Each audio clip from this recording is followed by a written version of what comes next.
স্বাগত জানাচ্ছি খাতুনগঞ্জ থেকে মতিঝিল, সাথে আছে আমি Shamim Jahedi. The human body is remarkable, capable of doing multiple things. But there is a limit to our endurance. We call it fatigue. Similarly, the steel in your home has a limit to its endurance, and the endurance limit of BSRM Extreme stands beyond 5 million cyclic loading. BSRM Extreme. ব্যক্তি পর্যায়ে গাড়ি কেনার ঋণ সীমা দ্বিগুণ করেছে Bangladesh bank. এই ঋণ সীমা দ্বিগুণ করায় গাড়ি বিক্রি বাড়বে বলে আশা করছে ব্যবসায়ীরা। তবে নগর পরিকল্পনাবিদদের মতে বাংলাদেশের ব্যাংকের এই সিদ্ধান্তের ফলে রাজধানীতে যানজট আরও বাড়বে। আজ আমরা আলোচনা করব গাড়ি কেনার ঋণ সীমা বৃদ্ধি নিয়ে। এই নিয়ে আলোচনা করতে আমার সাথে স্টুডিওতে রয়েছেন Bangladesh recognition vehicle importers and dealers association বা বারভিডার সভাপতি হাবিবুল্লাহ ডন এবং বারভিডার সহসভাপতি রায়হান আজাদ। তবে মূল আলোচনা যাবার আগে দেখে নেব একটি প্রতিবেদন। এতদিন ব্যক্তি পর্যায়ে সর্বোচ্চ 20 লাখ টাকা পর্যন্ত ঋণ নেওয়ার বিধান ছিল গাড়ি কেনায়। সম্প্রতি বাংলাদেশ ব্যাংকের এক নির্দেশনায় এই সীমা বাড়িয়ে বিমাসহ সর্বোচ্চ 40 লাখ টাকা করা হয়। এর ফলে এখন থেকে গাড়ির দামের 50% অর্থঋণ পাওয়া যাবে। ফলে মধ্যবিত্তরা চাহিদা অনুযায়ী গাড়ি কিনতে পারবে বলে আশা ক্রেতা বিক্রেতাদের। I think it's better. At least 50% হলেও আমরা এনকারেজ হতে পারছি। 50% দিয়ে 50% ব্যাংক থেকে নিয়ে আমরা একটা গাড়ি কিনতে পারছি। গাড়ি ঠিকই আমদানি হচ্ছিল, কিন্তু ক্রেতারা কিন্তু গাড়ি কিনতে পারছিলেন না। আমি মনে করি এই দীর্ঘদিন যে আমাদের যে গাড়ি ব্যবসায় মন্দাভাব ছিল, বাংলাদেশ ব্যাংকের এই সার্কুলার পরিপ্রেক্ষিতে এই মন্দাভাবটা কেটে উঠবে। নগর পরিকল্পনাবিদদের মতে রাজধানীতে যানজটের পরিমাণ দিন দিন বাড়ছে। সড়ক না বাড়ালে তা আরও বাড়বে। এই হঠকারী সিদ্ধান্ত গণপরিবহন ব্যবস্থা, বাস র্যাপিড ট্রান্সপোর্ট নির্ভর ব্যবস্থা, পথচারী প্রাধান্য ব্যবস্থা অথবা সেই অর্থে মেট্রো রেলের উপর ভিত্তি করে গণপরিবহন সৃষ্টি করার যে ব্যবস্থা, সেখান থেকে সরে আসার ইঙ্গিত। এতে করে আগামী বছরগুলোতে সড়কের পরিমাণ দ্বিগুণ না করলে আমরা এই অবস্থা থেকে বেরোয়ার আর কোনো পথ পাব না। গাড়ি নিয়ন্ত্রণে সরকারকে কঠোর হওয়ার আহ্বান নগর পরিকল্পনাবিদদের। Niladri Maharatna, independent news, Dhaka. দেখলাম প্রতিবেদনটি আমরা। জনাব হাবিবুল্লাহ ডন এবং জনাব রায়হান আজাদ, আপনাদেরকে স্বাগত জানাচ্ছি অনুষ্ঠানে। কেমন আছেন আপনারা? আলহামদুলিল্লাহ। জনাব হাবিবুল্লাহ ডন, আপনার কাছে জানতে চাচ্ছি যে আমাদের প্রতিবেদন দেখানো হলো যেখানে বলা হচ্ছে যে ব্যক্তি পর্যায়ে ঋণ পাওয়ার যে সীমা ছিল, যেটা 20 লক্ষ টাকা, সেটা বাড়িয়ে 40 লক্ষ করা হয়েছে এবং যে ঋণের রেশিও সেটা 50% করা হয়েছে, যেটা আগে ছিল 70-30% রেশিও ছিল। এর ফলে গাড়ি কেনা বাড়বে, নিশ্চয়ই আপনি আনন্দিত হচ্ছেন ব্যবসায়ী হিসাবে। কিন্তু একটা কনসার্ন এখানে উঠে এসেছে, যেখানে বলা হচ্ছে যে এর ফলে আসলে ঢাকার যানজটও বাড়বে। তাহলে আসলে বিষয়টা কি কেমন হচ্ছে, আপনি কীভাবে দেখছেন এটাকে? জাহিদ ভাই, ধন্যবাদ আপনাকে। ইনফ্যাক্ট বক্তব্যের প্রথমে আমি একটু আমার অসুস্থতার জন্য অ্যাপোলজি চাচ্ছি, হয়তো ক্লিয়ারলি কথা বলতে পারবো না।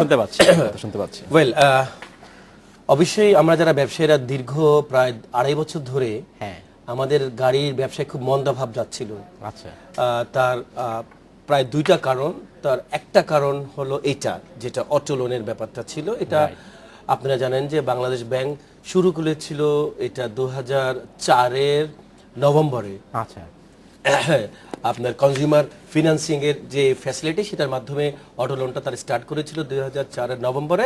এটা 2012-তে এসে এটাকে যে রেশিওটা ছিল, রেশিওটা কমিয়ে ফেলা হয়েছিল। আচ্ছা, রেশিওটা ছিল 70-30, মানে একজন ক্রেতা যখন গাড়ি কিনতে আসবেন উনি 70% পেমেন্ট করবেন, 30% পেমেন্ট করুন, ব্যাংক তাকে 70% ফাইন্যান্স করবে। তো এই রেশিওটাকে হঠাৎ করে রিভার্স করে দিয়েছিল বাংলাদেশ ব্যাংক। আপনারা জানেন 2012-র জানুয়ারিতে হয়তো একটা সার্কুলারের মাধ্যমে, বিআরপির একটা সার্কুলারের মাধ্যমে এটাকে রেশিওটাকে পুরোপুরি রিভার্স করেছিল। রাইট। তারপর থেকে আমাদের গাড়ির বিক্রি কিন্তু আস্তে আস্তে কমে এসেছিল। তার কারণ ধরেন আমরা গাড়ি আমদানি করছি, সরকার তো আমাদেরকে আমদানির সুযোগ দিচ্ছে, আমরা যখন ইনভেস্ট করছি ব্যাংক থেকে টাকা নিয়ে বড় করে আমরা ইনভেস্ট করে গাড়ি আমদানি করছি। এখন আমদানি করার পর যদি গাড়িগুলো আমরা মার্কেট বাজারজাত না করি তো আলটিমেটলি না, আমরা আমরা ওই ব্যবসায়ীরা কনসার্নে ক্ষতিগ্রস্ত আসতে হবো। চাই, আসলে সমাধান কি হবে? আমি আপনার কাছে ফিরে আসবো। আচ্ছা, আপনি বলবেন। জাহিদ ভাই একটু বলিনি, অ্যাকচুয়ালি সমাধানের পথ কিন্তু অনেক কিছু।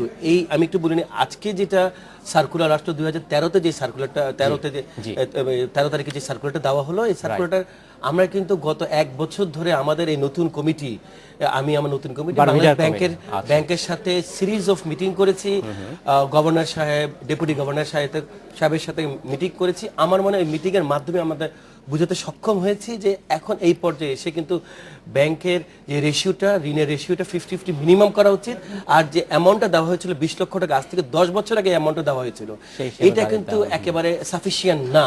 কারণ 10 বছর আগে একটা গাড়ির ডিউটি ছিল 10 লাখ, 12 লাখ, 15 লাখ। এখন একটা গাড়ির ডিউটি গত 5-6 বছর ধরে ডিউটি 40 লক্ষ, 50 লক্ষ, 60 লক্ষ টাকা। একটা ভালো গাড়ি কেউ কিনতে পারছিল না। এই যে 20 লক্ষ টাকা থেকে 40 লক্ষ টাকা করা হয়েছে, আমরা মনে করি আমাদের যে বারবিটার যে অ্যাপ্লিকেশন ছিল বাংলাদেশ ব্যাংকের কাছে, এটা ওনারা মাথায় রেখে করেছে। আচ্ছা, ধন্যবাদ জনাব হাবিবুল্লাহ, আপনি আপনার কাছে ফিরে আসবো। জনাব আজাদ, আপনার কাছে জানতে চাচ্ছি যে কনসার্নের কথা বলছি, যে রিপোর্টে দেখানো হয়েছে আমাদের, এর ফলে যানজট বাড়বে। তো একজন ব্যবসায়ী হিসাবে কি আপনার তো এখানে, আপনি বলেন যে আমার তো কিছু আসলে করার নাই, জানেন এটা তো নগর পরিকল্পনাদের সমস্যা বা পুরা দেশের অন্য একটা সমস্যা আছে, এটা যানজট সমস্যা সব দেশে আছে, সবখানে আছে। তাহলে আসলে তাহলে আপনি কি করবেন? গাড়ি কি বিক্রি কমে যাবে, বা অনেকেই যারা গাড়ি কিনতে চাচ্ছেন তারা কি কিনতে পারবেন, তারাও তো খুশি হবেন? সমাধানটা কোন দিকে যাওয়া উচিত আসলে আমাদের? ধন্যবাদ শামীম ভাই। জি। মানে সমাধানের আগে আপনি যে কোশ্চেনটা অ্যারাইজ করেছে যানজট আর কি, হ্যাঁ। যানজটের প্রকটতার একটু দেখতে হবে।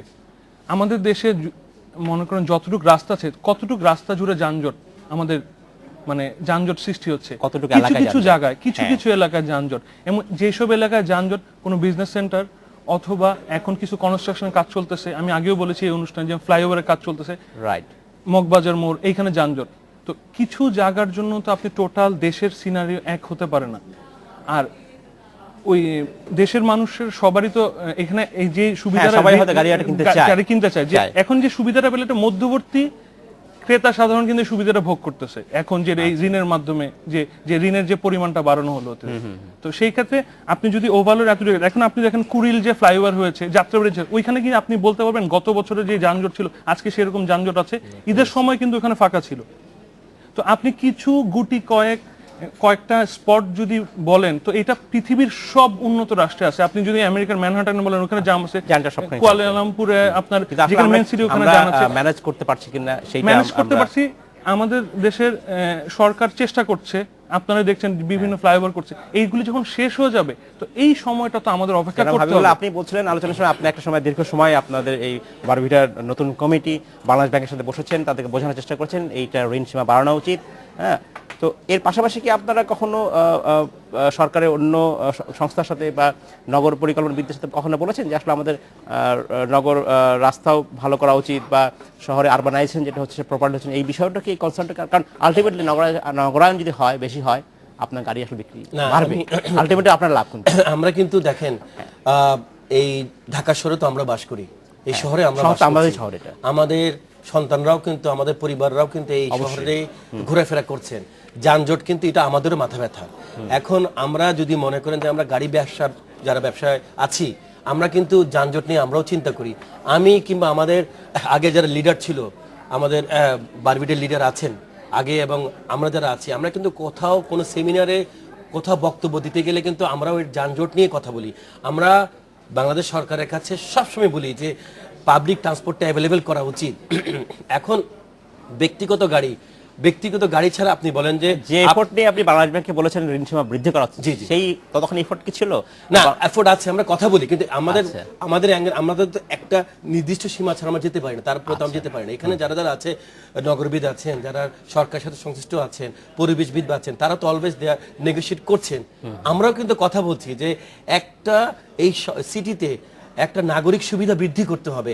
আপনি আজকে আপনার প্রাইভেট কার যদি না থাকতো, আপনি এখানে কখন আসতেন? আমি জানি না কখন আসতে পারতেন। ব্যক্তিগত গাড়ি আছে দেখে আপনি এখানে আপনার ডেস্টিনেশনে অন টাইম আসতে পারছেন, তাও যানজট আছে। প্রতিটা মেগা সিটিতে শহরে প্রেসার থাকবে। আমার যিনি পাশে আমার সহসভাপতি যেটা বললো, সত্যি কথা, কুয়ালালামপুর বলি, থাইল্যান্ড বলি, যে কোনো কিন্তু সিটিতে যারা কিন্তু একটা নির্দিষ্ট যাদের সময়- গাড়ি কেনার সামর্থ্য নাই তাদের জন্য আমরা কি ভাববো? আচ্ছা, আমি একটা বলি, ওই যে আমি দেখলাম যে মানে যিনি বক্তব্য রেখেছে আপনার রিপোর্টে, আমাদের ইকবাল হাবিব ভাই, হ্যাঁ, উনি যে কথাটা বলেছে, আজকে ওনার কিন্তু একটা ব্যক্তিগত গাড়ি আছে, উনি যাতায়াত করতে পারছেন, এখন উনি চান রাস্তায় গাড়ি নামো। আমি একটা নেগেটিভ কথা বলি, সেটা হলো যে একটা যার কাছে গাড়ি আছে সে রাস্তায় যখন নেমে বলে আর মনে হয় গাড়ি থাকা তো উচিত না, কিন্তু আপনার এটা রাস্তায়, হয়তো মানুষের আমি একটু বলি স্বাভাবিক। শামীম ভাই, কিন্তু যারা দেখবেন যে রাস্তায় যখন আপনি গাড়িতে করে আসতেছেন, যাদের গাড়ি নাই তাকে দেখবেন কতগুলো লোক বাসে জন্য লাইন করে দাঁড়িয়ে আছে, কতগুলো লোক রাস্তায় অসহায় দাঁড়িয়ে আছে অফিস আসার সময় এবং অফিস ছুটি হওয়ার পরে খুব কষ্ট লাগে, ওদেরও তো একটা গাড়ি কেনার স্বপ্ন আছে। আর আপনি, আমাদের যুক্তি হচ্ছে যে আসলে আমরা যদি পাবলিক ট্রান্সপোর্টটা মানে ভালো করতে পারি তাহলে কিন্তু এই সমস্যার আমাদের অর্ধেক সমাধান হয়ে আসে। আমাদের এমআরটি, এলআরটি, ভালো এসি বাস, আমরা চাচ্ছি যে এই যে ট্যাক্সি ক্যাব, এগুলি যদি অবস্থার উন্নয়ন হয়, আমরা নিজেরাই বলি Exactly. আস্তে আস্তে তখন ব্যক্তিগত কিন্তু গাড়ি ওই মানুষ vehicle গুলো আপনি কেনা আমদানি থেকে করতে পারেন। নিরসিত আস্তে আস্তে কমে আসবে, একসাথে বাট করতে পারেন। ব্যক্তিগত গাড়িও থাকবে। যেসব দেশে এই উন্নত ব্যবস্থা আছে সেসব দেশে গাড়িও বিক্রি হচ্ছে, গাড়িও কিনছে, গাড়ি but কিনছে। এটা একসাথে কাজ করতে হবে। আচ্ছা, এই ধন্যবাদ। সরকারের কিন্তু উদ্যোগ আছে, কাজ করছে, আমরা দেখছি। আমাদের একটু সময় হচ্ছে বিরতি যাবার, ফিরে এসে আমরা আবার কথা বলবো। আমাদের সময় হলো একটু বিরতিতে যাবার, ফিরছি শিগগিরই, সাথেই থাকবে।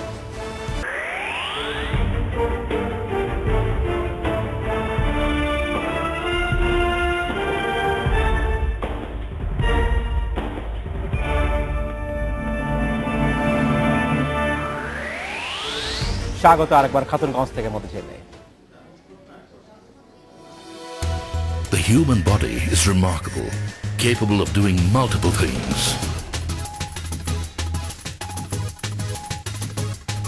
But there is a limit to our endurance. We call it fatigue. Similarly, the steel in your home has a limit to its endurance, and the endurance limit of BSRM Extreme stands beyond 5 million cyclic loading. BSRM Extreme. আজ আমরা আলোচনা করছি গাড়ি কেনার ঋণ সীমা নিয়ে। এই নিয়ে আলোচনা করতে আমাদের স্টুডিওতে রয়েছেন বারবিটার সভাপতি হাবিবুল্লাহ ডন এবং সহসভাপতি রাহেন আজাদ। জনাব ডন এবং জনাব আজাদ, আপনাকে স্বাগত জানাচ্ছি আরেকবার। জনাব আজাদ, আপনার কাছে জানতে চাচ্ছি, বিরতি যাওয়ার আগে আমরা কথা বলছিলাম যে গাড়ির জন্য যে অটো লোন সেখানে একটা শিথিল করা হয়েছে, যার ফলে বেশি মানুষ গাড়ি কিনতে পারবে। আসলে ক্রেতাদের সামর্থ্য কতটা বাড়বে? কোন ধরনের ক্রেতা আসলে গাড়ি কিনতে পারবেন? কোন ধরনের গাড়ি? এর আগে শামীম আপনাকে ধন্যবাদ। এর আগে আমি একটা জিনিস বলছি, আপনি একটু আগে একটা কোশ্চেন করেছেন যে মধ্যবর্তী ক্রেতাদের সামর্থ্য নিয়ে আমরা কি কাজ করেছি মধ্যবিত্ত ক্রেতাদের নিয়ে। রাইট। তো আমাদের কথা হলো যে এই ঋণ সীমা বাড়ানোর জন্য মধ্যবিত্ত ক্রেতাদের জন্যই। আচ্ছা, আজকে অনেকেই তারা গাড়ি কিনতে পারতেছিল না। আপনি জানেন যে আমাদের দেশে এখন অনেক কর্পোরেট হাউসেস, অনেক ব্যাংকগুলি হয়েছে যারা মান্থলি ইনস্টলমেন্টটা এফোর্ড করতে পারছে, কিন্তু তাদের একসাথে অনেকগুলি টাকা সম্ভব না। যখন 30% ছিল, তো 70% ডাউন দেওয়ার মতো তাদের কিন্তু ক্ষমতা ছিল না, তারা মান্থলি এটা এফোর্ড করতে পারে। তো এখন কিন্তু ওরা গাড়ি কিনতে পারবে। এবং শুধু যদি আমাদের গাড়ির ব্যবসা ভালো তা বলবো না যে এই ঋণ বাড়ানোর ক্ষেত্রে। আপনি জানেন এখন আপনি বিগত 1 বছর যাবত বাংলাদেশ এর সব ব্যাংকগুলিতে কিন্তু অলস, মানে যেটা আইডিয়াল মানি বলে, পড়ে আছে। এইগুলি কিন্তু আমাদের দেশের সাধারণ জনগণের আমানতের টাকা, বলা হচ্ছে 1 লাখ কোটি টাকা উপরে, কোটি টাকা পড়ে আছে। 1,20,000 কোটি টাকা। এই টাকাগুলি তো ইন্টারেস্ট ব্যাংক কোন, কিন্তু এই টাকা কি আমরা অনুৎপাদনশীল খাতে ব্যয় করব? এটা অনুৎপাদনশীল। এখন এই আমি একটু বলি, অনুৎপাদনশীল আপনি যদি বলেন, গাড়ি কিন্তু আমাদের ইন্ডাস্ট্রিয়াল যেখানে কলকারখানায় কিন্তু পরিবহনে গাড়ি ইউজ হচ্ছে, অনুৎপাদনশীল গাড়ি কিন্তু হলো না। আচ্ছা, এখন অন্ন বস্ত্র বাসস্থানের পরেও কিন্তু গাড়ি প্লাস মোবাইল কিন্তু এখন নেসেসিটির মধ্যে পড়ে গেছে, আপনি এটা ছাড়া বাদ দিতে পারবেন না। আমি তো বলবো আরো যে বলবো যে আমরা এই অনুৎপাদিত খাতটা না বলে এভাবে বলা উচিত যে নাগরিক সুবিধা যে বৃদ্ধি হচ্ছে, এটার সাথে যে আমরা বারবিডারা এটার সাথে ওতপ্রোতভাবে জড়িত আমি বলতে চাই।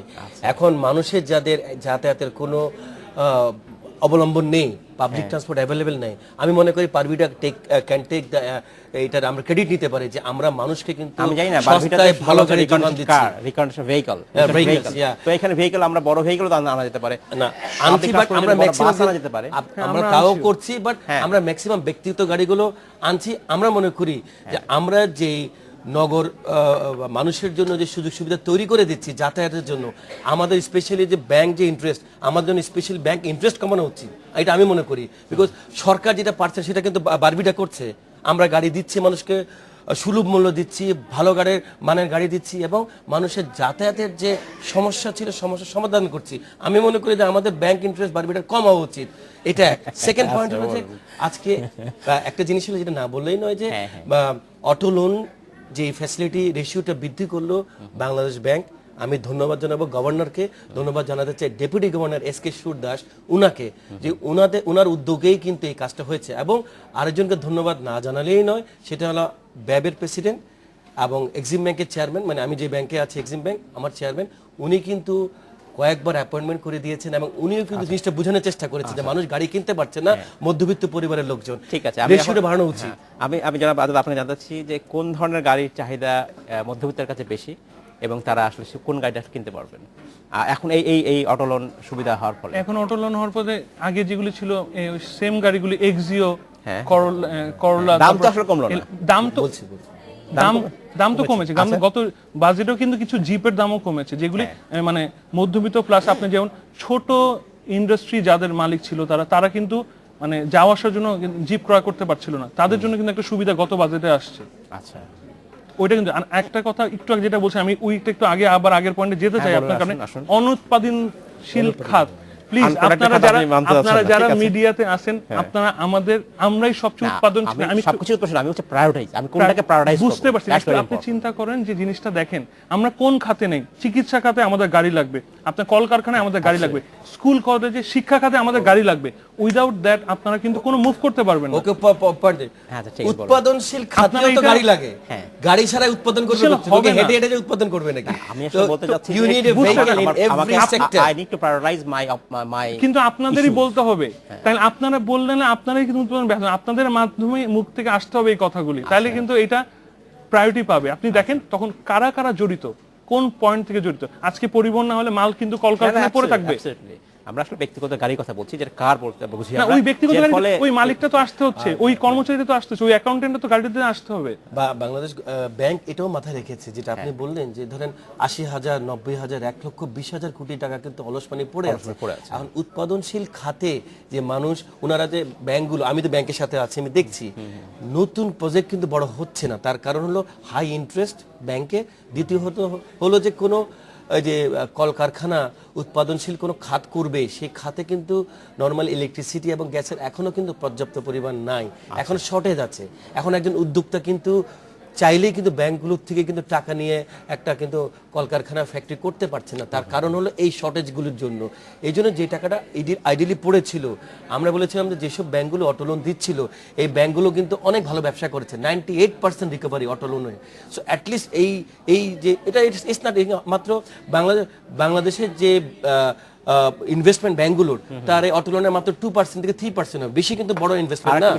আরেকটা অভিযোগ আপনাদের বিরুদ্ধে, যারা বারভিটা বাংলাদেশ রিকন্ডিশন ভেহিকল ইম্পোর্ট করছেন আপনারা, বলা হয় যে এটা লাইফ ভ্যালুতে কমে গেছে, যার ফলে আমাদের পরিবেশের জন্য ক্ষতিকর। আর আরেকটা পয়েন্ট আমি শেষ করি, বলা হচ্ছে যে ফুয়েল এফিশিয়েন্ট যেগুলো কার, যেগুলো আছে হাইব্রিড কার, সেগুলো কি আপনারা আনছেন এর মধ্যে? জাইদি ভাই, প্রথম কথাটাই বলি, রিকন্ডিশন যারা নতুন ব্যবসা করে গাড়ির, আর রিকন্ডিশন যারা গাড়ি ব্যবসা করে, তাদের মাঝখানে একটা ছোট্ট একটা পর্দা আছে আর কি। আর যারা নতুন গাড়ি বিক্রি করেন তারা সবসময় এই অভিযোগ তুলতে যান যে রিকন্ডিশন গাড়িটা বেশি আপনার গিয়া পলিউশন করে। লিসেন, এইটা কিন্তু আমরা বিতর্ক শেষ করেছি আজ থেকে 15 বছর আগেই প্রায়, বিকজ আমরা বুয়েট বলেন, বিভিন্ন যারা ইঞ্জিনিয়ারিং ফার্মগুলো আছে, তাদের সাথে কিন্তু সরকারের সাথে আমরা দীর্ঘদিন একেবারে প্রতিটা গাড়ি, রিকন্ডিশন গাড়ি, 5 বছর পুরাতন গাড়ি টেস্ট করে দেখিয়েছি, এমিনেশন টেস্ট করে দেখিয়েছি। দেখা গেছে যে ক্যাটালিটিক কনভার্টার লাগানো আছে। জাপান আমাদের বাংলাদেশ থেকে, অন্যান্য অনেক দেশের থেকে অনেক সচেতন এসব ব্যাপারে, অনেক কনসার্ন।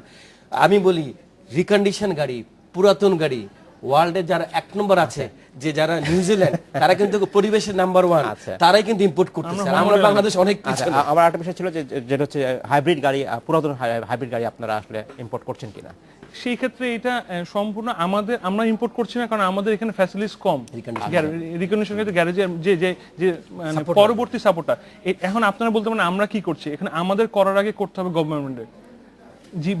বিকজ আপনি এখন শ্রীলঙ্কাতে ইন্ট্রোডিউস হচ্ছে হাইব্রিড গাড়ি, কিন্তু গভর্নমেন্ট কিন্তু তারা ব্যাকওয়ার্ড লিঙ্কেজ ওরা কিন্তু গভর্নমেন্ট কিন্তু এনকারেজ করতেছে দরকার আছে এই ব্যাপারে, গভর্নমেন্ট তাদের এনকারেজ করছে। জনাব রায়হান আজাদ, আপনাকে অসংখ্য ধন্যবাদ। জনাব হাবিবুল্লাহ ডট, আপনাকে অসংখ্য ধন্যবাদ। সময় স্বল্পের জন্য আজকে আমাদেরকে এখানে শেষ করতে হচ্ছে।